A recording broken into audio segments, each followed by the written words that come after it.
La verdad que el bloqueo sí está fuerte contra Cuba, porque los cubanos tenemos que luchar mucho para sobrevivir. Nos obstaculizan por todos los lados. Me afecta porque hay muchas personas sufriendo a mi alrededor y yo sufro con ellas. Creo que es algo que no hay palabras con qué calificarlo. Muy malo, muchos años, mucho abuso.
El bloqueo desgarra y hiere en cada actividad de la vida de los cubanos y no deja de golpear ni un minuto. El bloqueo es una de las medidas de guerra de la administración norteamericana contra Cuba. Una de ellas, una de las que se instauró más rápido en un proceso de varios años, definitivamente. Me parece que el punto de partida tiene que ser la política agresiva que Estados Unidos ha desarrollado contra Cuba desde el mismo momento en que triunfa la Revolución Cubana el 1 de enero de 1951.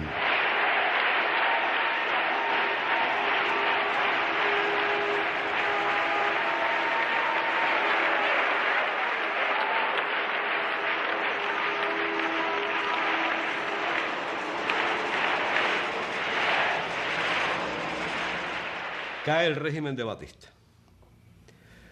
La noche del 31 de diciembre, aunque algunos se fueron unos días antes de los jerarcas de aquel régimen, esta gente se va llevándose plata. El New York Times publicó un editorial donde reconoce que esas personas que se fugaron de Cuba al caer el régimen de Batista se llevaron consigo físicamente los valores del Tesoro Nacional cubano. ¿Usted ha visto un centavo de ese dinero? Jamás ni extraditaron a los ladrones, ni devolvió el gobierno de Estados Unidos un céntimo. De manera de que no hay la menor duda que el primer golpe, y uno de los más severos a la economía cubana, lo propinó el gobierno de Estados Unidos. Yo diría que antes de que se instaurase el poder revolucionario en Cuba. 23, Guantánamo Sugar Company. 24, United Fruit Company. El bloqueo comienza como una idea de la administración de Eisenhower por derrocar a Fidel Castro en un plazo de 6 semanas. Definitivamente no lo cumplieron. Nosotros hemos tomado las medidas pertinentes para resistir y, óigase bien, para rechazar cualquier agresión directa de los Estados Unidos. Si hacen un bloqueo, van a engrandecer a nuestra patria, porque nuestra patria sabrá resistir. No hay duda que resistiremos cualquier bloqueo total.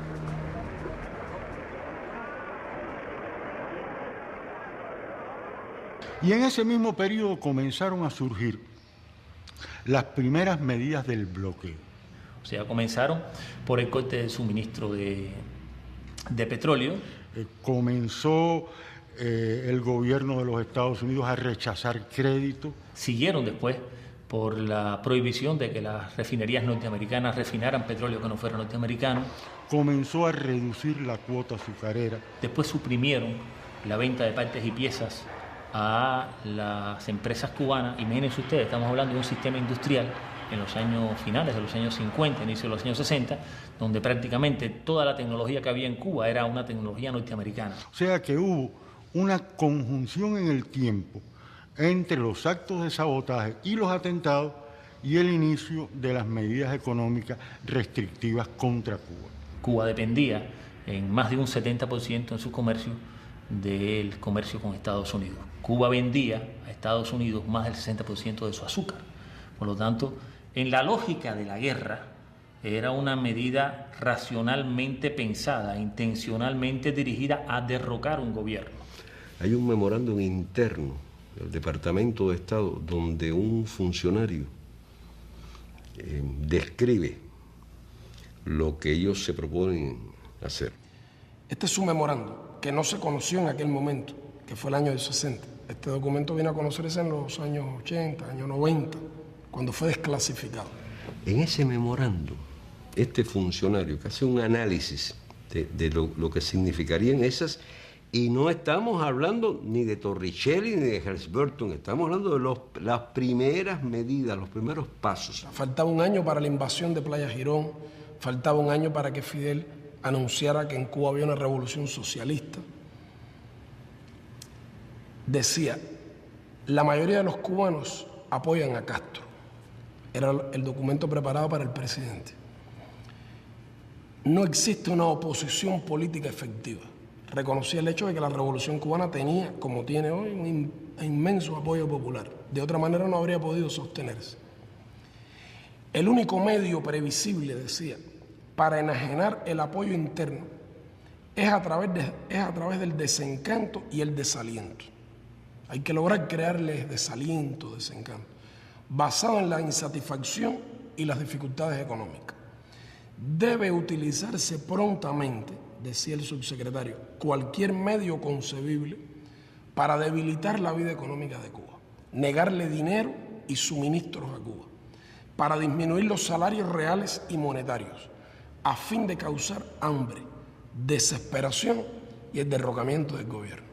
La esencia de la política del principio ha sido golpear al pueblo, dañar a la gente, hacerla sufrir como medio de combatir a un gobierno revolucionario.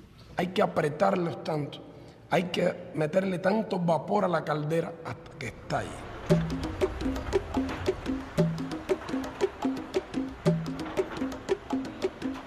El bloqueo nos impide exportar a los Estados Unidos. Cuba no puede vender nada en los Estados Unidos. Cuba podría vender en Estados Unidos 50.000 toneladas de níquel por año. Podríamos vender en Estados Unidos langostas y productos del mar, productos de la biotecnología y la medicina cubana. Podríamos vender tabaco. Un puro cubano en Nueva York se vende hoy de contrabando en $50 el puro. Podríamos vender ron, podríamos vender software, podríamos vender vacunas, productos biotecnológicos. Hoy Cuba no puede exportar absolutamente nada. O sea, Cuba puede comerciar, en realidad, con todo el mundo. Lo que ocurre es que todo el mundo no puede comerciar con Cuba. Nosotros adquirimos, por ejemplo, un producto en Argentina y esa carta de cambio, como quiera que se llame, no puede ser en dólares de los Estados Unidos, porque al llegar a un banco, ahí mismo el gobierno de los Estados Unidos la decomisa. Tiene que ser en otras monedas. El año pasado, un importante banco suizo, el banco UBS, Unión de la Banca Suiza, fue multado con $100 millones por el gobierno de Estados Unidos por aceptar una transferencia en dólares de Cuba. Entonces, esas cosas hacen que sea un riesgo definitivamente y que a Cuba le cueste mucho y que Cuba tenga que ser muy disciplinada a la hora de establecer su comercio, cómo va a ser ese comercio. Por tanto, tenemos continuamente que coger nuestros dólares y cambiarlos a otras monedas. Y todos los años perdemos 50, 60 millones de dólares por cambio, por tasas de cambio. Ninguna compañía puede exportarle a Cuba un producto o un equipo si ese producto que esa compañía canadiense, francesa, alemana, japonesa, argentina, tiene más de un 10% de componentes norteamericanos. Cuba no puede comprar el avión Boeing, por ejemplo. ¿Por qué? Porque es norteamericano. Pero tampoco puede comprar el Airbus, porque el avión Airbus, aunque es europeo, la parte electrónica, la aviónica, es norteamericana. Todas las embajadas norteamericanas tienen dentro de su misión extenderle cartas a las compañías de esos países que comercian con Cuba y advertirles además de las sanciones a las que se arriesgan y amenazarlos además que en caso de una Cuba sin Castro y sin socialismo quedarían fuera de la repartición del pastel. La empresa Mercedes-Benz en Alemania o la Mitsubishi en Japón tienen que demostrarle al gobierno de Estados Unidos que el automóvil que intentan exportar a Estados Unidos en los metales con los que fue construido no contienen níquel cubano. Y hay unos inspectores del gobierno de Estados Unidos que van a las fábricas, revisan los contratos, averiguan dónde usted compró el acero inoxidable con el que empleó para este automóvil. En una empresa en Australia, van entonces a Australia y revisan si la empresa australiana que fabricó el acero inoxidable usa níquel cubano. Y cuando usted le están diciendo que va a ser condenado, que no se le va a poder permitir vender en Estados Unidos, que sus ejecutivos no van a poder entrar en Estados Unidos, que los hijos de sus ejecutivos no van a poder entrar en Estados Unidos, pues definitivamente para un presidente de una compañía tiene que pensar esas decisiones. Así que el bloqueo es toda una madeja, es una guerra económica que no puede verse solo como un tema bilateral entre Cuba y Estados Unidos, que ya si fuera eso era grave, pero es que el bloqueo se aplica de manera extraterritorial. Por eso Cuba no pertenece al fondo, por eso Cuba no pertenece al Banco Mundial. Hay además órdenes explícitas a los funcionarios del fondo y del banco, que son instituciones que se rigen además por la cuota de participación de los países, y en ambos Estados Unidos tiene la mayor cuota, de que no se aprueban fondos ni programas para Cuba. El año pasado, el Banco Interamericano de Desarrollo prestó en América Latina en condiciones concesionales $9.000 millones.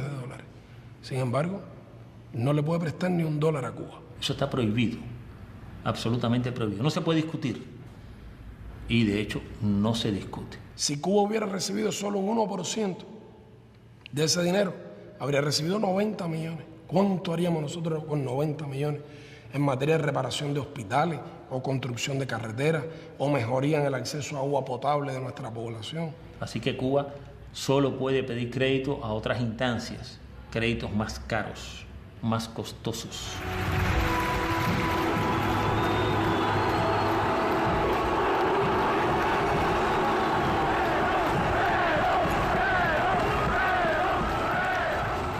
El bloqueo había sido roto por primera vez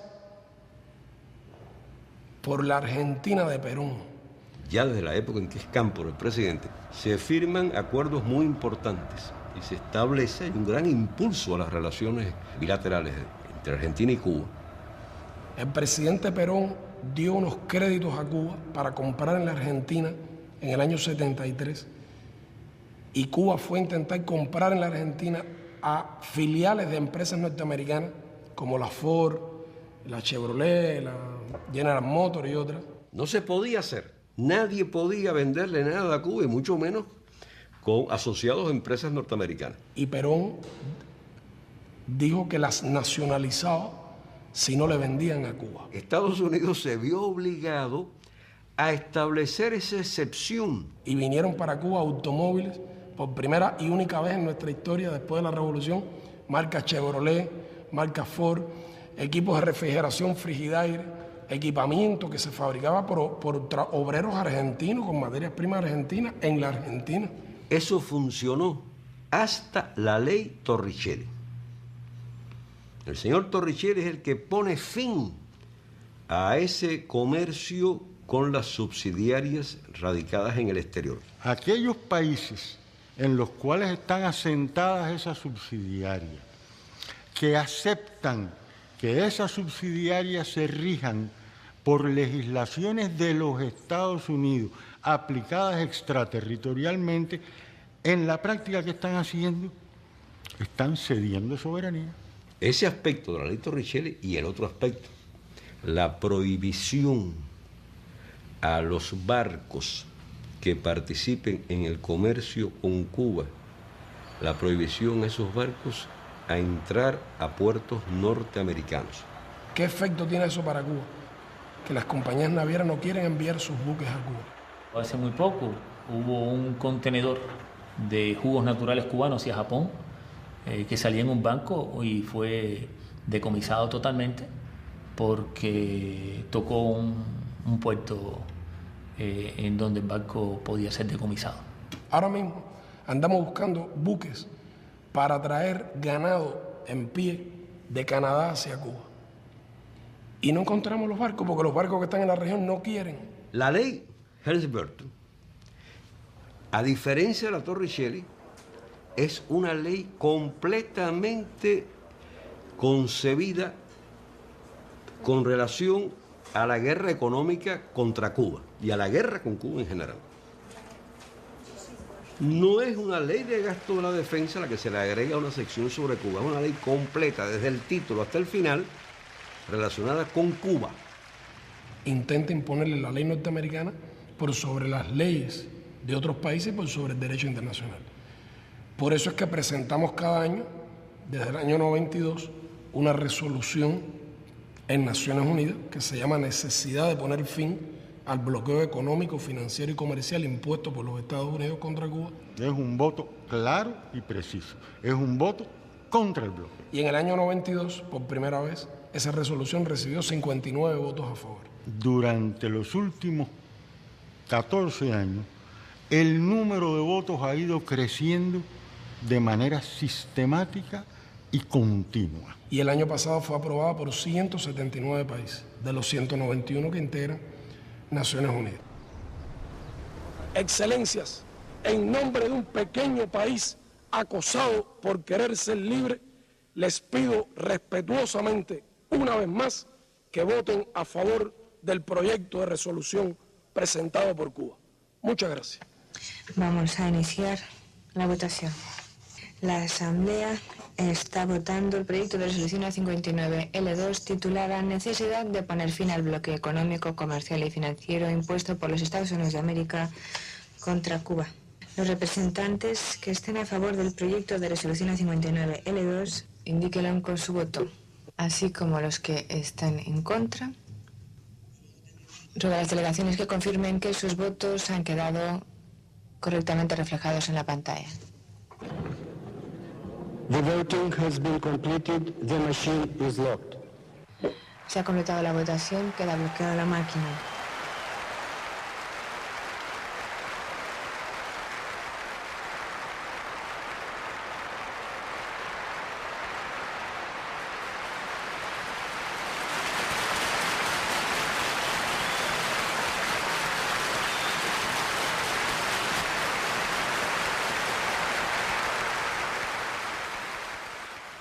Que las resoluciones que aprueba la Asamblea General de Naciones Unidas son recomendaciones.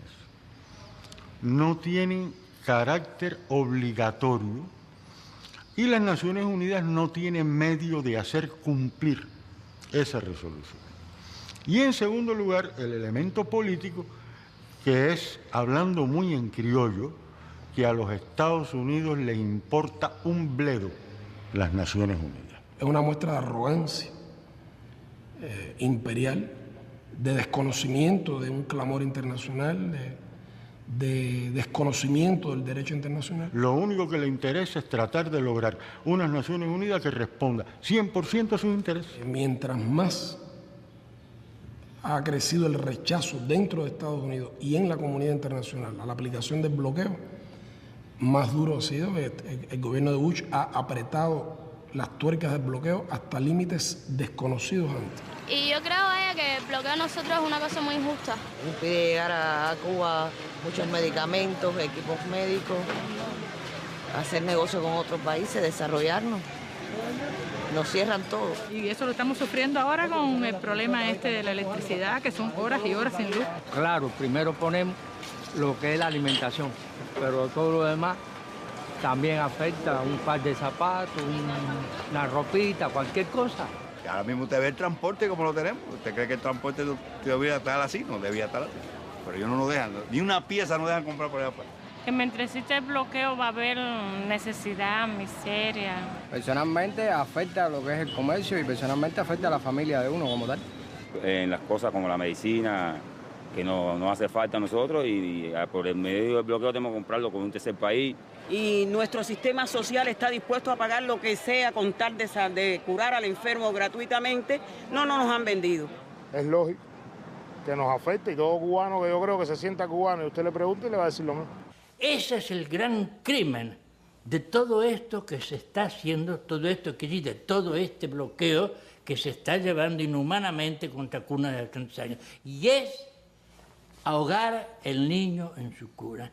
Es decir, aquella frase que decía William Blake, el poeta inglés. Es preferible ahogar un niño en su cuna que matar un deseo, que reprimir un deseo. Esto también se puede ir al revés.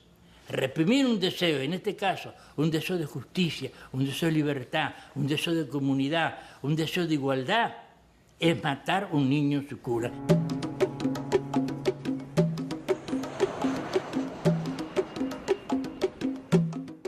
El bloqueo nos impide recibir turismo de Estados Unidos. Y el bloqueo, en términos prácticos, está violando la Constitución de los Estados Unidos, porque se prohíbe que los norteamericanos viajen a Cuba. El norteamericano que viaja a Cuba puede recibir penas de hasta 10 años de cárcel y $250.000 de multa. Construir 100.000 viviendas nuevas por año en Cuba es algo que podríamos hacer con 500 millones.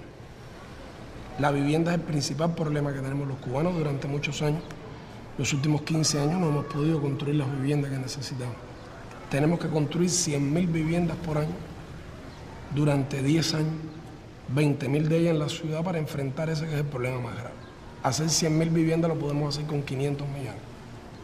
Y no podemos porque no tenemos ese dinero. Sin embargo, recibir 5 millones de turistas norteamericanos nos proveería $12.000 millones de ingresos brutos y no menos de 4 o 5.000 millones de utilidades, 10 veces más que lo necesario para construir 100.000 viviendas en un año. Una parte del turismo que venía de Estados Unidos eran cubanos que vivían allí. También en eso afecta, porque muchas familias no se arriesgan ahora a sufrir una condena, una multa, por violar lo que está establecido por el gobierno norteamericano. Que antes era de la generosidad de Clinton, que podían una vez al año visitar a su familia. Bueno, ahora con Bush es una vez cada 3. Sí le dan permiso, que pueden denegarlo. O sea, usted tiene, ahora el derecho se redujo a que usted puede, una vez cada 3 años, pedir permiso para visitar ya no a cualquier familiar, sino a la familia como ha sido redefinida por Bush. Es un ataque hecho a la familia cubana por el gobierno que supuestamente se ha vendido como defensor de la familia cubana. Así que el bloqueo realmente es el principal obstáculo para un mayor bienestar de los cubanos. El bloqueo realmente afecta la medicina en múltiples formas. Digamos, por ejemplo, obtención de determinados medicamentos que solo se producen en Estados Unidos.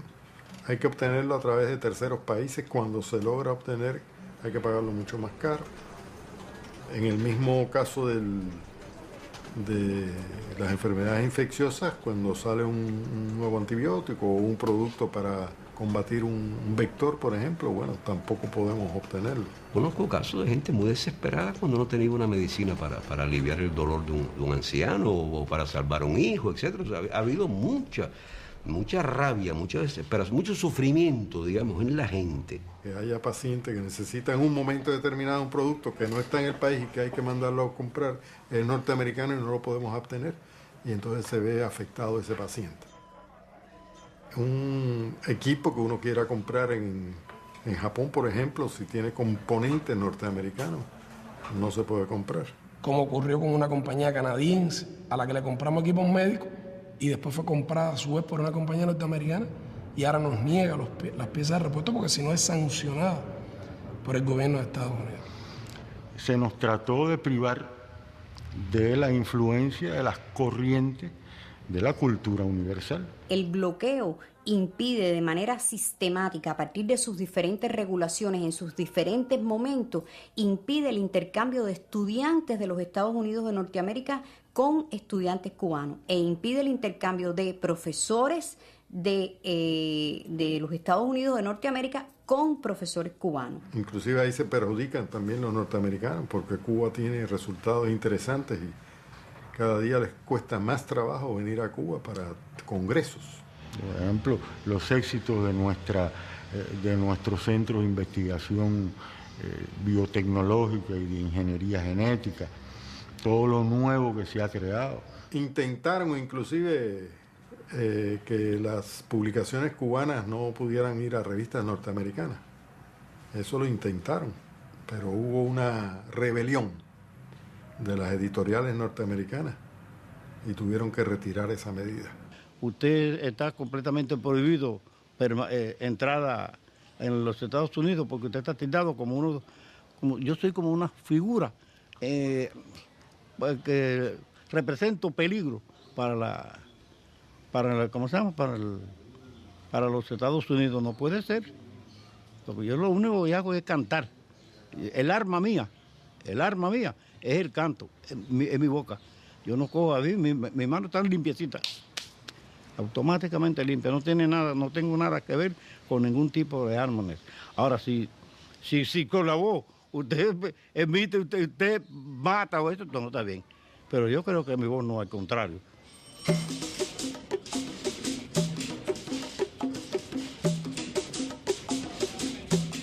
Nosotros no queremos que la prensa nos defienda. Nosotros queremos que la prensa cuente la realidad, para que la gente saque sus conclusiones por sí misma. Porque el peso del elemento de la manipulación mediática es enorme. Un argentino que se va para Estados Unidos, se dice el argentino emigra, o el mexicano emigra. Un cubano, cuando va para Estados Unidos, se dice huye. Aunque vayan por razones los dos económicas, deseando mejorar. Uno llega acá a Cuba en cierto modo hasta temeroso, ¿no? Porque se dicen tantas cosas que definitivamente no son ciertas. Para eso Bush ha dedicado 59 millones, que logran que los grandes periódicos, mucha prensa en el mundo, acepte publicar cosas contra Cuba, tergiverse, le dan dinero a Reporteros Sin Fronteras. De hecho, los 59 millones que le han dado este año a esos grupos es mucho más que el dinero que Cuba dispone para enfrentar algunos de los programas con los cuales se benefician millones de ciudadanos cubanos. Artículos pagados en los principales periódicos, programas de televisión, eventos contra Cuba, como el que se dio hace poco en la República Checa. A veces a nosotros nos dicen, regresamos a nuestros países, ¿no? Y la visión se nos ha abierto mucho. Y cuando uno empieza a hablar un poco de Cuba, es cierto que muchos te dicen, oye, a ti te han cambiado la manera de pensar, ¿qué te están diciendo de Cuba? Pero tendrían que estar aquí para ver lo que realmente sucede. Ha faltado que de verdad se reporte con objetividad, con amplitud sobre este tema. La gran prensa norteamericana evade contar esta realidad. Y a pesar de esa injusticia y a pesar, como decía mi compañera, a pesar de todo este bloqueo que le hacen a Cuba, es admirable la manera en cómo este pueblo puede salir adelante. Es una cosa muy, muy interesante y cada persona que llegue a este país creo que le hace falta muy poco tiempo para darse cuenta de la realidad.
Yo me he reunido aquí con senadores, congresistas norteamericanos que han venido a Cuba defendiendo la política de la administración, pero han aceptado venir. Y muchas veces, casi siempre hemos tenido una conversación más o menos en estos términos. Yo les digo, bueno, ¿por qué ustedes nos bloquean? ¿Por qué su gobierno intenta matarnos por hambre, por enfermedades? ¿Por qué ustedes no reconocen nuestro derecho de pequeño país? Bueno, nosotros los bloqueamos a ustedes porque es que ustedes no son democráticos. En primer lugar, es una tontería, es una mentira, un argumento carente de seriedad. Todo el mundo sabe, las Naciones Unidas y fuera de las Naciones Unidas, que Estados Unidos ha tenido y tiene excelentísimas relaciones con países cuyos gobiernos ellos mismos no describen como democráticos. ¿Y qué es lo que no les gusta a ustedes del modelo cubano? Bueno, no nos gusta que ustedes tienen un solo partido.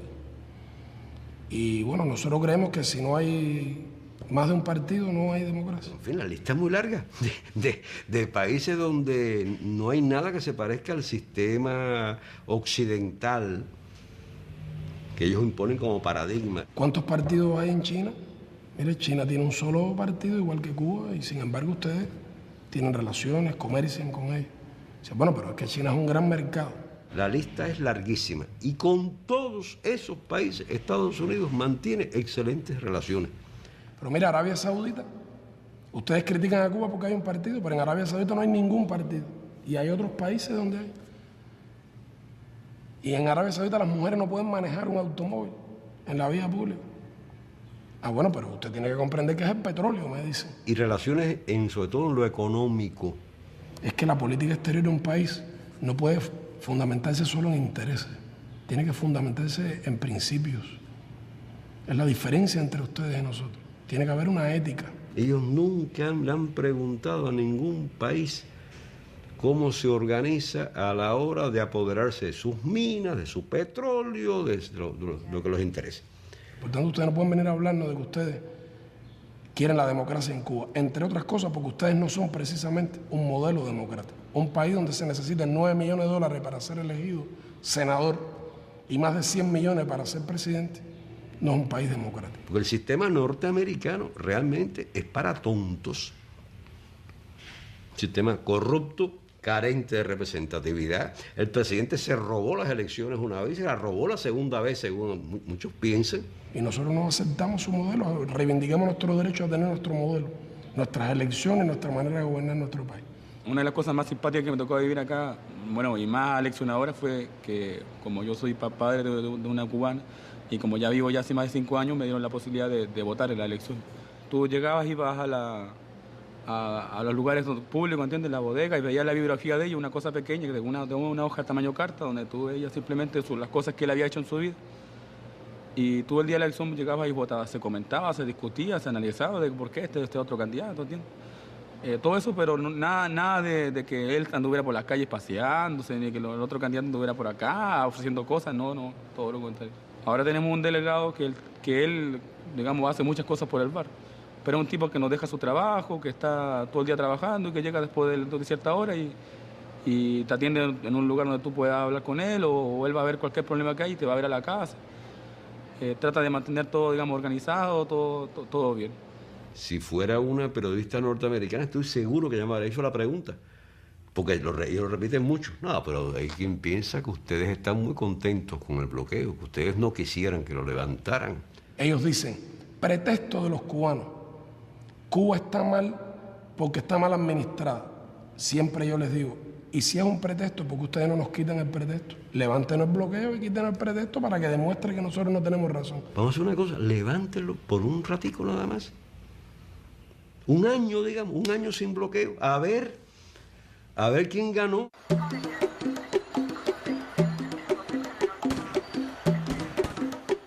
Un tema insólito en la política de Estados Unidos hacia Cuba es que la política del gobierno de Estados Unidos hacia Cuba durante muchos años no ha estado cimentada en los intereses nacionales de Estados Unidos.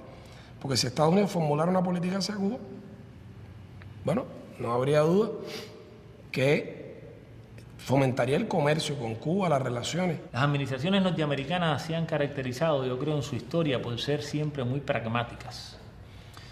y manejan siempre esa filosofía de si no puedes vencerle, hazlo tu amigo, ¿no?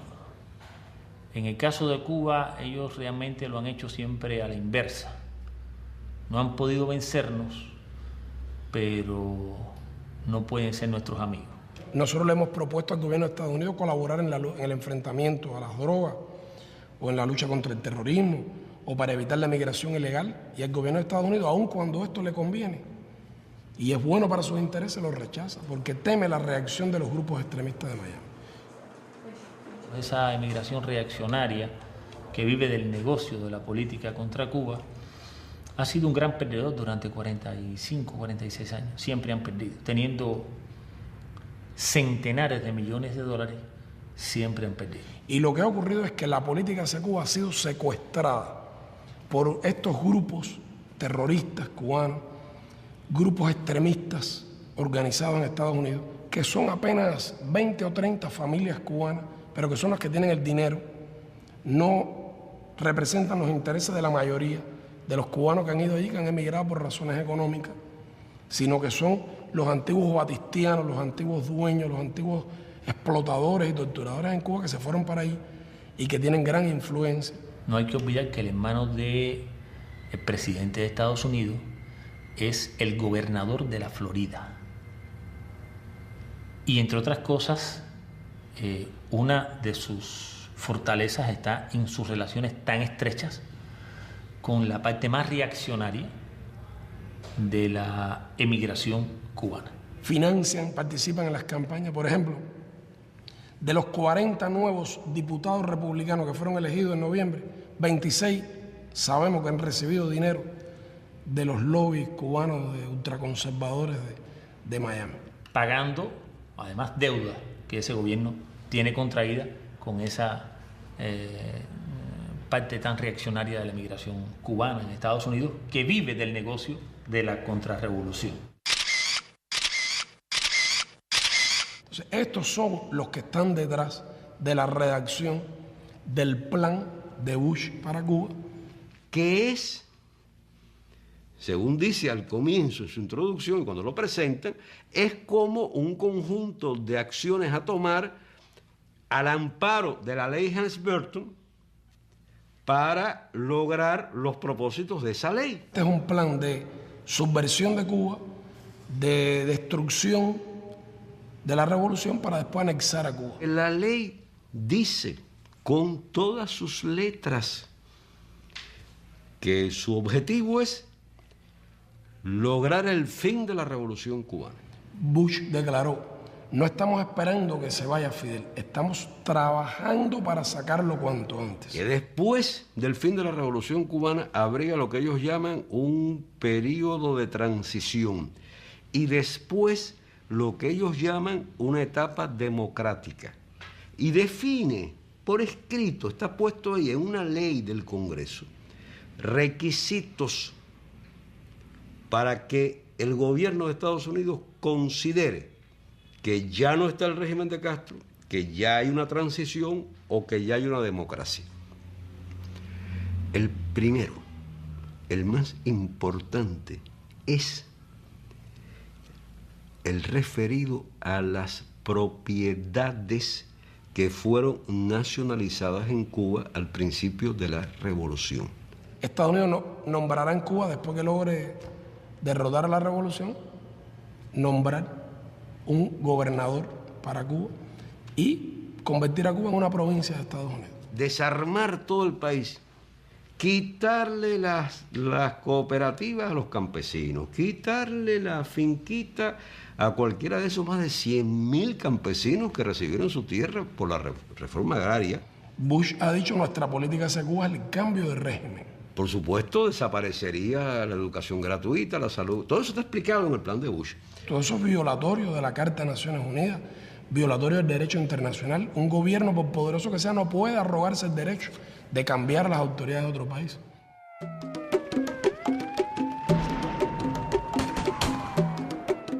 La estrategia de los sucesivos gobiernos de Estados Unidos contra Cuba no ha excluido ninguna modalidad de agresión. La gran verdad es que sucesivas administraciones norteamericanas han promovido el terrorismo contra Cuba. Acciones de sabotaje, acciones de quema de cañaverales, sabotaje contra instalaciones económicas, como vehículo que el gobierno de los Estados Unidos de la época, era todavía el gobierno del general Dwight Eisenhower, utilizaba para tratar de desestabilizar al naciente proceso revolucionario cubano. Hemos tenido que resistir la agresión militar.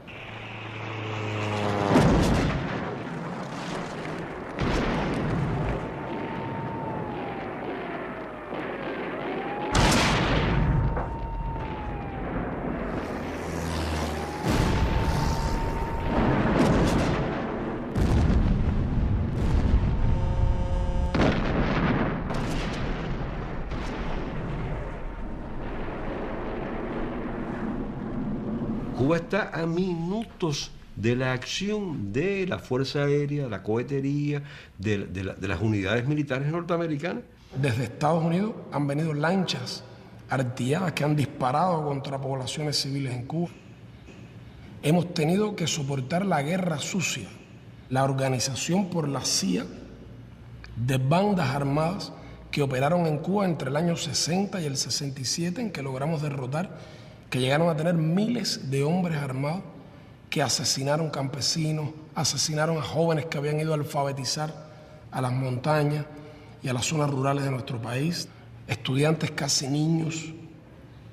En ese momento se creó la más grande estación de la CIA que ha existido nunca. Funcionó en Miami. Miles de cubanos fueron allí entrenados en técnicas de demolición, de sabotaje. Hubo el intento de asesinar al Che tirándole con una bazuca en el momento en que fue a intervenir ante la Asamblea General de Naciones Unidas en diciembre del 64.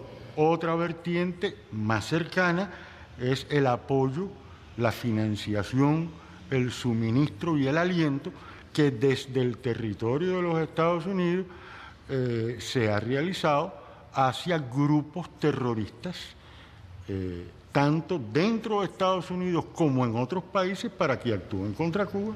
Manos asesinas colocan bombas incendiarias de fabricación yanqui en el Encanto nacionalizado, un centro de trabajo en el que ganan su sustento miles de familias cubanas. En el mismo centro de La Habana, poniendo en peligro gran número de hogares cubanos, provocan un incendio de grandes proporciones. No les importa la vida de niños, mujeres y ancianos. Con estos actos de barbarie, el imperialismo yanqui pretende destruir nuestras riquezas nacionales y paralizar la producción y promover la escasez. Estuvo la voladura del buque La Cubre, donde murieron más de 100 personas, incluidos marineros franceses y belgas.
Por la soberanía, Estados Unidos por la intervención, Cuba por la cultura, Estados Unidos por la ignorancia, Cuba por los alfabetizadores asesinados, Estados Unidos por los asesinos.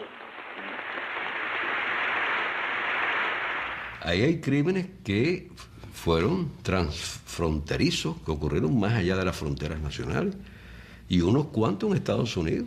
Mi hermano Eulalio emigró a Estados Unidos alrededor de los años 61, 62. Como emigraron muchos cubanos, formó parte del Comité de los 75, que fue un grupo de 75 cubanos, que fue una de las primeras visitas que hubo en nuestro país para lograr precisamente este acercamiento y la reunificación familiar y esta lucha de apoyo en Estados Unidos contra el bloqueo. Comenzó a recibir muchas amenazas y finalmente él es asesinado el 25 de noviembre de 1979 por Omega 7. Se organizaron más de 600 planes para asesinar a Fidel. Ha habido lucha biológica, agresiones en el terreno biológico, epidemias introducidas en el país contra las plantas, contra los animales. La epidemia de dengue hemorrágico, introducido con un virus de laboratorio. En menos de 3 años, 5 graves plagas y epidemias han azotado a nuestro ganado, a nuestras plantaciones y, lo que es peor, a nuestra población. La fiebre porcina, el moho azul del tabaco, la roya de la caña, el dengue hemorrágico y, por último, la conjuntivitis hemorrágica, que han causado considerables daños materiales y humanos. En el año 81 entra en Cuba, en forma no natural, el dengue 2. Este dengue 2 aparece simultáneamente en 3 lugares de la isla a 300 kilómetros uno de otro. Y se produce una gran epidemia de dengue hemorrágico, fuera de todo contexto epidemiológico de la región de las Américas, en donde prácticamente en toda la historia solo 60 casos de dengue hemorrágico se habían reportado en las Américas. Y la epidemia cubana se reportaron 10.000 casos de dengue hemorrágico, con 158 muertos, de ellos 101 niños y 57 adultos, y un costo económico de $103 millones en 4 meses, pero logramos controlar la epidemia. En los años 90 comienza todo un complot para destruir el turismo hacia Cuba, que crecía en aquellos años. ¿Por qué vía? Por la vía de poner bombas en los hoteles. En el instante en que yo me percaté de que ya no había nadie, me levanté y me dirigí a poner el explosivo. Llegué, entonces me acerqué como que iba a pedir algo por si la gente me observaba allá, y me senté a ver si salía el bartender.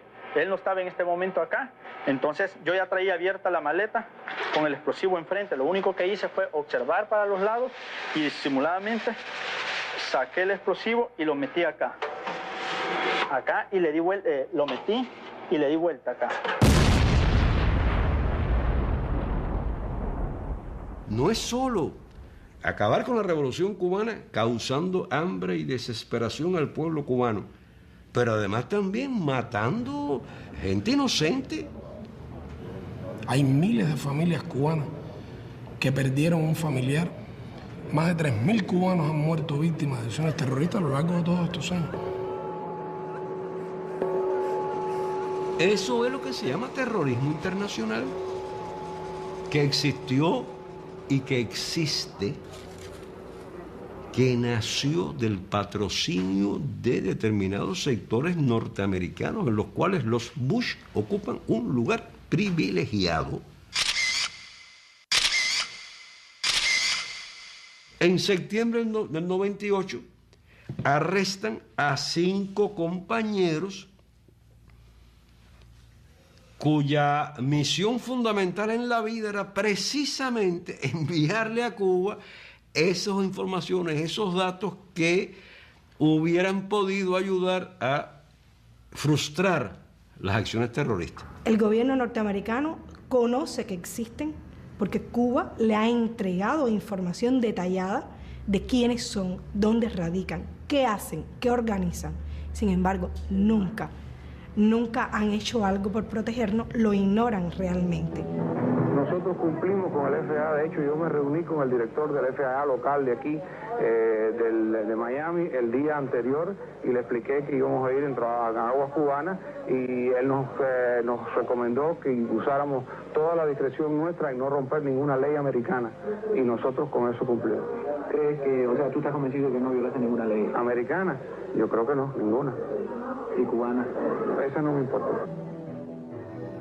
Estados Unidos miente cuando habla de una supuesta lucha contra el terrorismo. El gobierno de Estados Unidos transmite con emisoras de radio y con emisoras de televisión desde Estados Unidos, desde aviones de la Fuerza Aérea, tratando de borrar las estaciones cubanas, es decir, violando nuestro espacio radioeléctrico. La llamada Radio Martí y la TV Martí. Esos dos engendros. Que tú tratas de oír la emisora cubana y oyes una transmisión desde Estados Unidos donde dan consejos prácticos para incendiar tu fábrica sin ser descubierto, donde alientan la violencia, donde alientan el asesinato, donde le dicen a la gente por radio continuamente: el problema de Cuba se resuelva si logramos matar a Fidel. Imagínate, terrorismo mediático.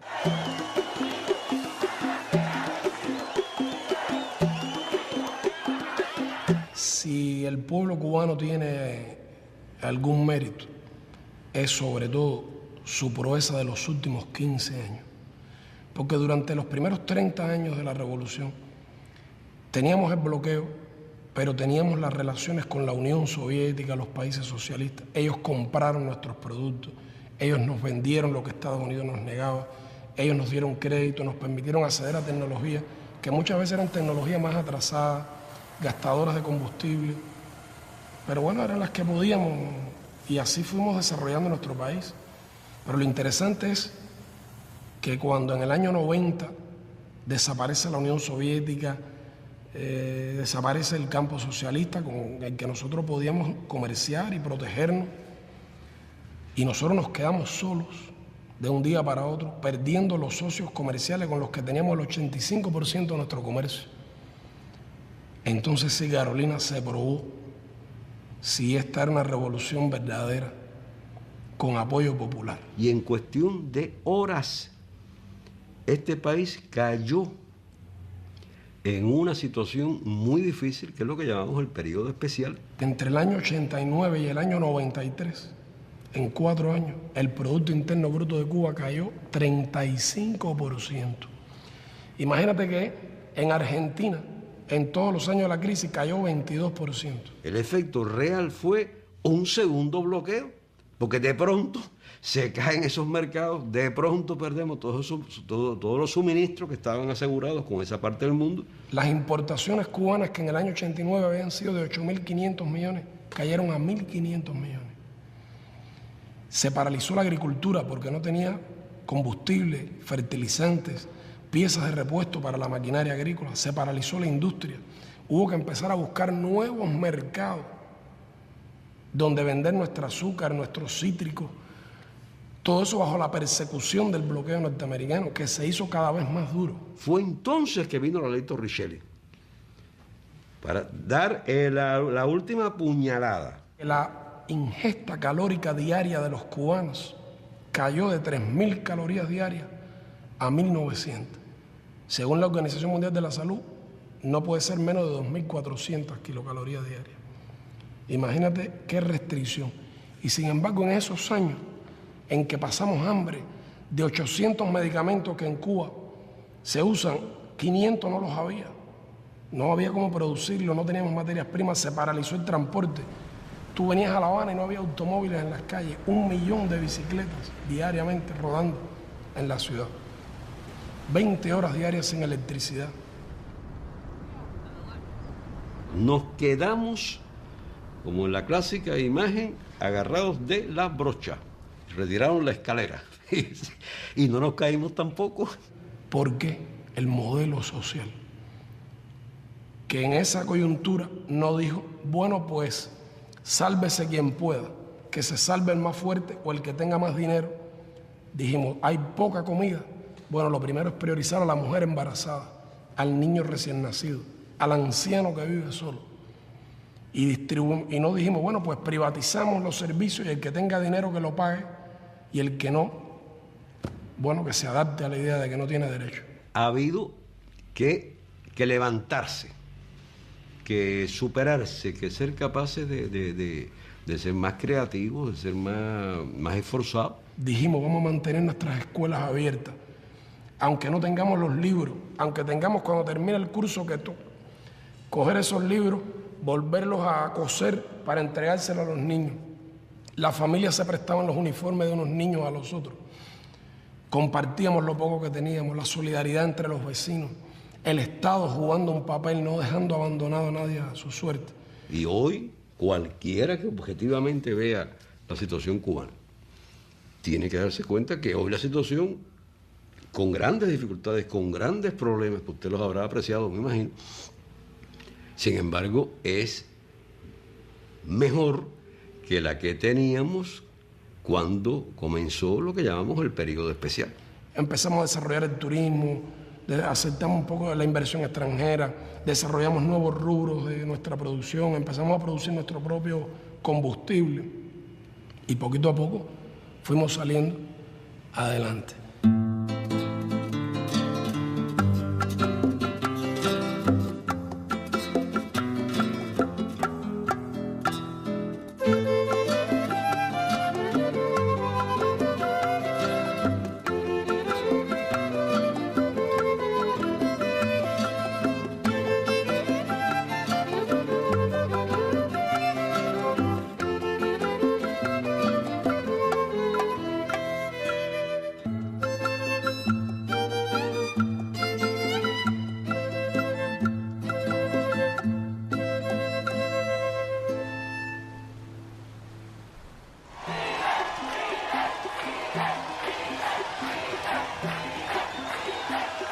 Después de la caída del campo socialista, Cuba tuvo que transformarse profundamente, tuvo que hacer cambios radicales en su economía y tuvo que empezar a conducir la economía de otra manera.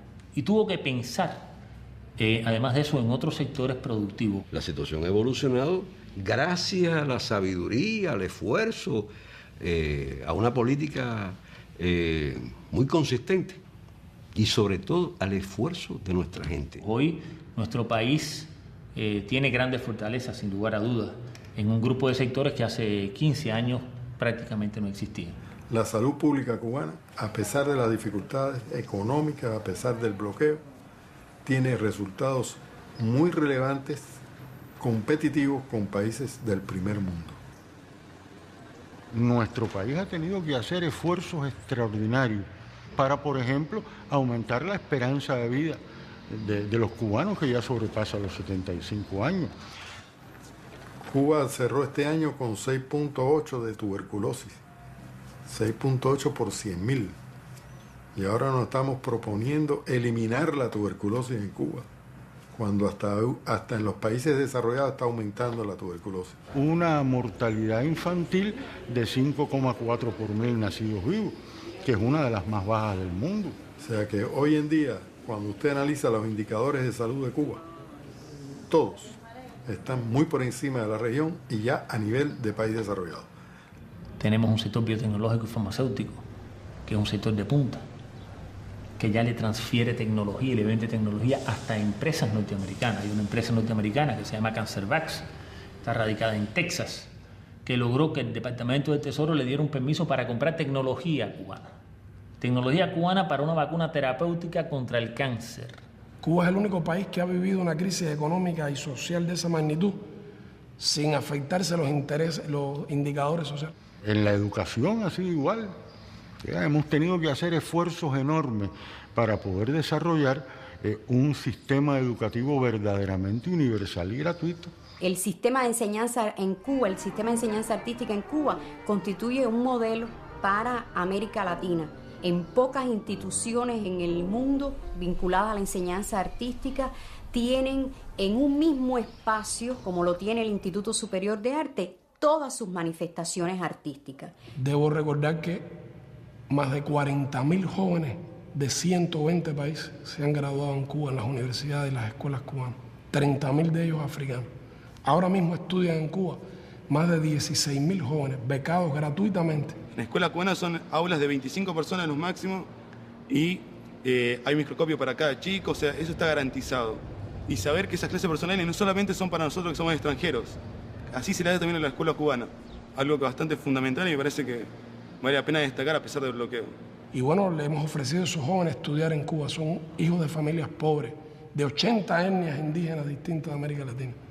De esos 16.000 jóvenes, más de 10.000 estudian la carrera de medicina. 1.500 se graduarán este año como médicos en nuestro país. Nosotros tenemos en 68 países, tenemos médicos cubanos trabajando sin un costo para esos países. Es una prueba de la fuerza de las ideas y es una prueba de la vocación social, de la vocación humanista del proyecto de la Revolución Cubana. Nosotros tenemos un sistema muy eficiente, muy solidario y muy ligado al desarrollo de la Revolución Cubana. Yo creo que eso es lo principal y ese es el pecado que no nos perdonan. Ellos bloquean a Cuba porque no aceptan la idea de que un pequeño país que fue siempre su feudo se haya convertido en un país independiente, haya desafiado. Bloquean a Cuba porque de alguna manera Cuba es un símbolo de luz.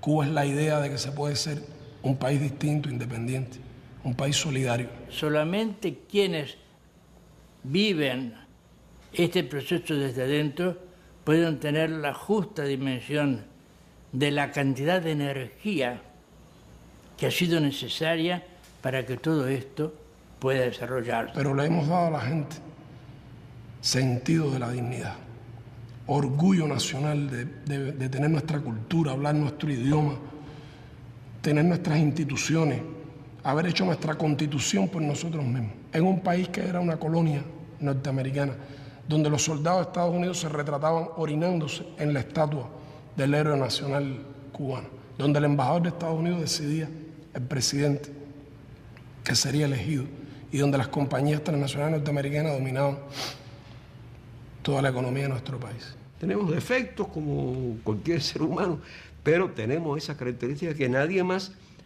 ha podido desarrollar y tampoco hay que enorgullecerse de eso.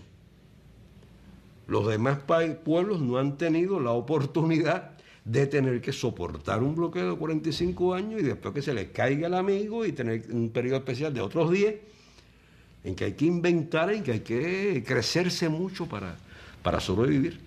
Cuando Fidel se para y explica, la gente sabe que no miente, sabe que no tiene una cuenta secreta en un banco extranjero, saben que nosotros no nos robamos la plata del gobierno, ni vendemos y traficamos influencia para recibir beneficio material.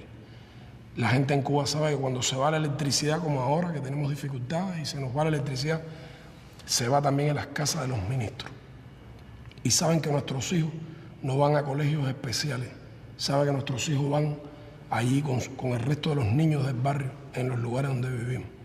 Y la gente sabe que sin igualitarismos que no tendrían sentido, pero con una gran austeridad, el gobierno, los que tenemos responsabilidades, trabajamos para la gente y no consideramos los cargos públicos que tenemos una prebenda o un derecho que nos viene, sino una responsabilidad, una oportunidad de servir a nuestros compatriotas. Y tenemos autoridad moral. Ese es nuestro secreto. Tenemos capacidad de pedirle a la gente un esfuercito más, que ya la luz se ve casi al final del túnel. Lo que debemos es de unirnos todos los pueblos del mundo, ¿usted entiende? Y gritar a la vez que nosotros lo que queremos es la paz, sobre todo. Nosotros necesitamos la paz.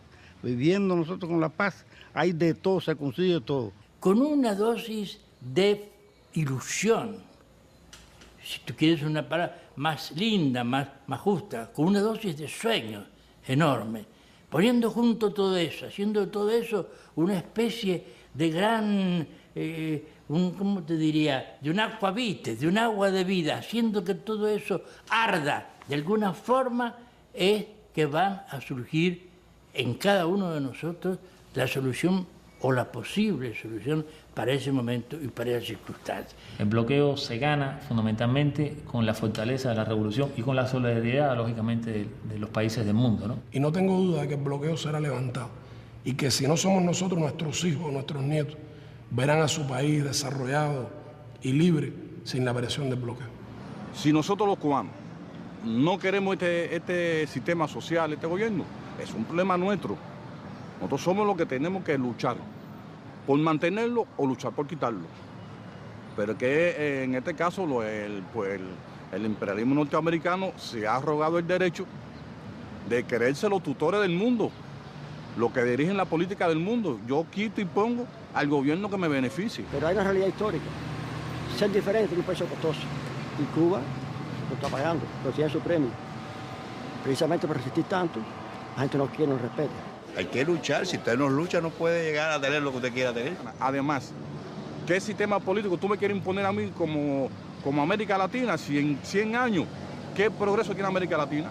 Más pobreza, más subdesarrollo, más miseria, los niños no van a la escuela, usted lo ve en los vertederos buscando comida, usted lo ve en la calle limpiando zapatos en horario de clase. Entonces, ¿qué modelo social tú me quieres imponer a mí? Si es que yo estoy mirando, no sirve.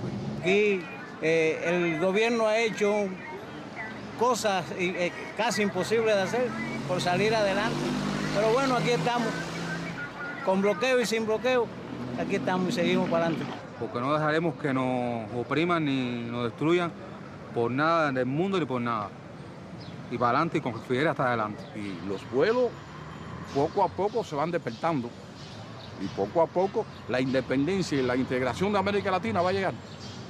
Más temprano que más tarde, pero va a llegar.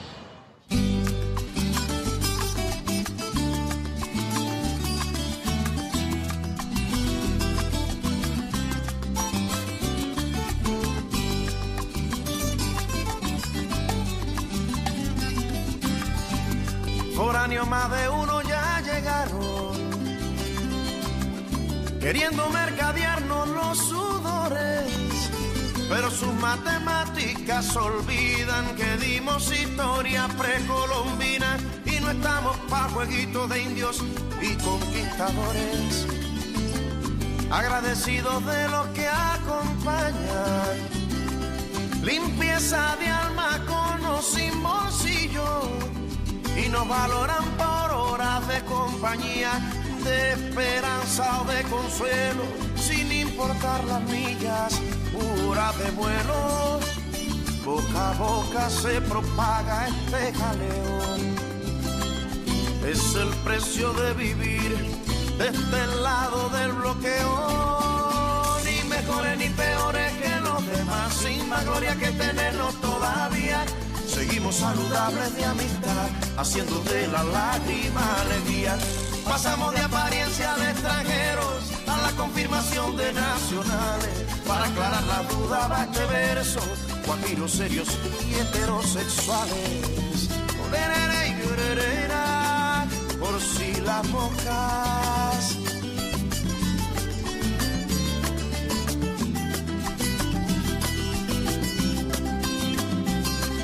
Por si las moscas. Ni mejores ni peores que los demás, sin más gloria que tenerlo todavía. Seguimos saludables de amistad, huyendo a la epidemia bobería, sin farándula ni piña ni intenciones de colgarnos a los movimientos. El tiempo nos revienta de canciones, obreros de los buenos sentimientos. Ni mejores ni peores que los demás, sin más gloria que tenernos todavía. Seguimos saludables de amistad, haciendo de la lágrima alegría. Pasamos de impresión como extranjeros a la confirmación de nacionales. Para aclarar la duda fue este verso, guajiros serios y heterosexuales. Por si la